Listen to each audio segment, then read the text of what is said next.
so I used to work the drive-thru late nights at Burger King on Friday and Saturday nights. We had plenty of drunk smartasses come through asking for McDonald's products like Big Macs and Quarter Pounders with cheese. Being a teenager that ate at both McDonald's and Burger King regularly, I knew what was in each burger from each of the restaurants. And being Burger King, you could customize your burger, so when someone came through the Burger King drive-thru asking for McDonald's products, if it was possible, I would customize their Burger King burger to McDonald's specifications and ingredients as much as possible. A typical occurrence. Me, Burger King Cannington, please place your order when you are ready. Some drunk smartass, yay mate, I'll get a Big Mac meal, and a double Quarter Pounder with cheese, snickering. Me, sure, large or regular for that Big Mac meal? Smartass, large please. Me, sure, large Big Mac meal and a double Quarter Pounder with cheese, that's $X20, please drive forward to the second window. I would then do a double junior burger with cheese, minus tomato, ketchup and mayo, add ranch sauce, closest thing to special sauce we had, add an extra 4 inches bun. We just threw away the extra top, but this made it the same 3 pieces of bread a Big Mac has, and it was accounted for properly in the till and ingredients. For the double Quarter Pounder with cheese, it would be a double Whopper with cheese, heavy cheese, plain, add onion, pickle, ketchup and mustard. Again, properly accounted for in the till and ingredients, so I was working as the manager at a small independent cafe. I was in charge of the store and answered only to the owner, who happened to live a few blocks from the store.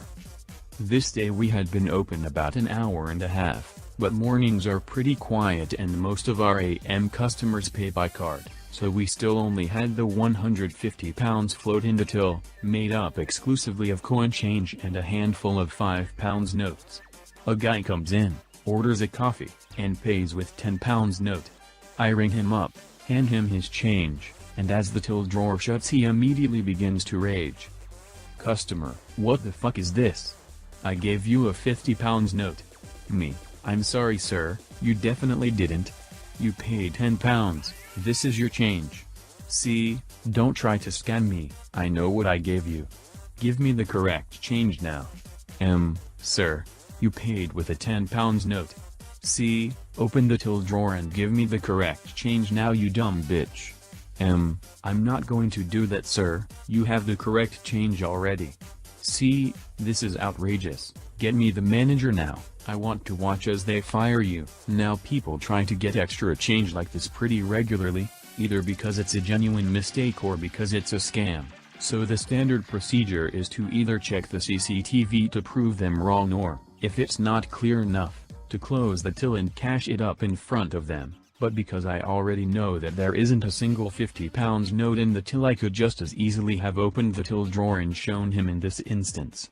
Technically we have the right to call the police whenever a suspected change scam happens, though in practice neither I nor any of my assistant managers ever do this. I know that the owner, however, absolutely does, and since this guy has been so rude and demanded to speak to my manager, I guess it's a good time to comply with his request.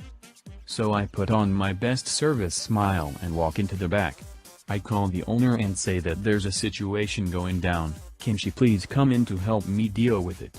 When she says she's on her way, I go back out front and make a point of standing as far away from the till as possible. A few minutes later she arrives, clearly a bit pissed off at being called in, and asks the customer what has gone on. He gives his side of the story, and I explain that I am 100% sure he paid just 10 pounds, but that since he asked to speak to my manager would she mind cashing up the till, as I don't think he will trust me to do it. The owner walks over to the till, opens the drawer ... and reveals the complete lack of any large notes. She pulls the till drawer out to show him, then turns to me and asks me to call the police to report a suspected change scam. The scammer turns white as a sheet and runs out of the property, leaving his coffee and his change on the bar. I'm not a particularly big fan of the dean of my school. I just think she could be a lot more professional, and she has a tendency to talk down to students like we're 5-year-olds. A few days back she busted me for using my phone in class. For the record, I was just trying to mute it. and took my phone away. After school I went to go get it back from her, but she told me that she would only give it back unless one of my parents picked it up.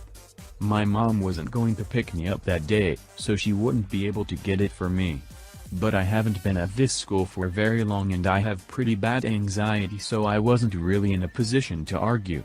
Instead, I just asked if I could use it for a second to mute my alarm. Since I've been having a lot of trouble staying awake in the morning, I downloaded one of those shake alarm apps where you have to shake the phone or something like that to turn off the alarm. It's worked pretty well for me, but unlike the normal phone alarm, you have to unlock my phone in order to shake it and turn the alarm off. The only other way to turn off the alarm is to turn off the phone completely, so I tried to explain this to her, but she said that I just wanted to use the phone for social media or some BS along those lines. So I said fine and left because I wasn't about to miss my bus because of this. In homeroom the next day, around 8, I get called to the dean's office. I could hear my Danganronpa theme tune alarm from the doorway and I need to take a second to wipe the shit-eating grin off my face. She tells me to come in, somehow still using her trademark "I'm better than you" in every single way voice. I walk in and she immediately asks me how to turn off the alarm. Now, I have my alarm set for 6 in the morning, so this has been going off in her office for around 2 hours. I take the phone and just turn it off and watch as her life falls apart. She manages a no and lets me leave the office with my phone. She's sick of it by now. I just found this subreddit and thought I would share a story from my old retail days. I used to work for a big bookstore chain. Back then a customer could get a 10% discount card for only $10. Quite the deal compared to today's prices. So one day a customer comes to the register with $150 worth of books. After I ring it all up I say you should definitely get a discount card. It's $10 but it will save you $15 right now. He seemed a bit confused. He told me that he was from Ireland and would never use it again. I explained that it didn't matter, he could throw it in the garbage right now and still save $5. He reluctantly agreed to the card and filled in only his name on the registration, so the next day he comes back furious. He's shouting at me saying I charged him $10. Which I did, but I tried to explain the simple math of 15 minus 10.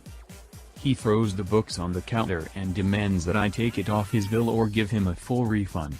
I tell him that the only thing I can do is refund him the entire amount and ring up the items again without the card this time. He agrees to do just that. Okay sir, your refund of $145 has been processed. Your new total is $150.